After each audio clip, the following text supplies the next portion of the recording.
L'info écho avec Capital. Fiscalité pour commencer.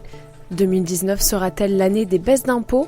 C'est en tout cas ce qu'a martelé le gouvernement à l'occasion de la présentation du projet de loi de finances 2019 lundi. Selon ces chiffrages, les réformes fiscales engagées devraient permettre de redistribuer 6 milliards d'euros aux ménages dès l'année prochaine. Mais ce bilan flatteur ne tient pas compte de toutes les mesures qui affecteront le budget des Français. Pour vous aider à y voir plus clair, Capital vous a concocté un agenda détaillé des mesures favorables et défavorables pour votre pouvoir d'achat, mois après mois, à partir d'octobre 2018 et jusqu'en décembre 2019. Vous ne pourrez pas dire que vous n'étiez pas au courant.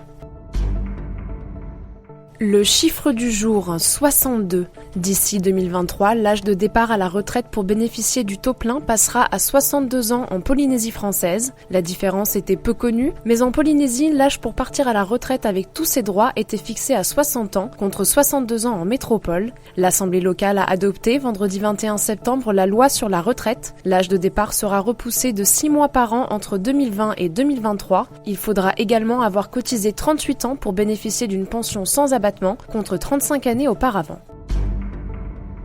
Le coup de gueule du jour est poussé par Henri Buzicazo. Le président de l'Institut du management des services immobiliers dénonce sèchement la volonté du gouvernement de taxer les assurances décès liées au crédit immobilier. Une décision injustifiée qui pourrait, selon lui, mettre à mal bon nombre d'emprunteurs. Comme nous vous l'expliquions en fin de semaine dernière, l'exécutif compte profiter de la loi de finances pour alourdir la fiscalité de l'assurance emprunteur. Le surcoût engendré par cette hausse de taxes ne représenterait que quelques euros par mois, mais notre expert fustige cet argument de la modestie des conséquences financières, déjà utilisé après la baisse de 5 € des APL. La tribune est à retrouver sur capital.fr.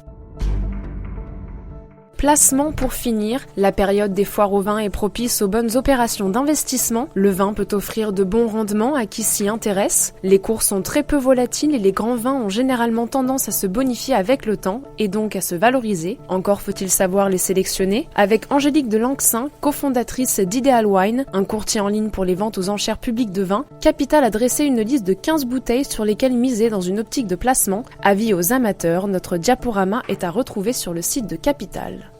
C'était l'Info écho avec Capital.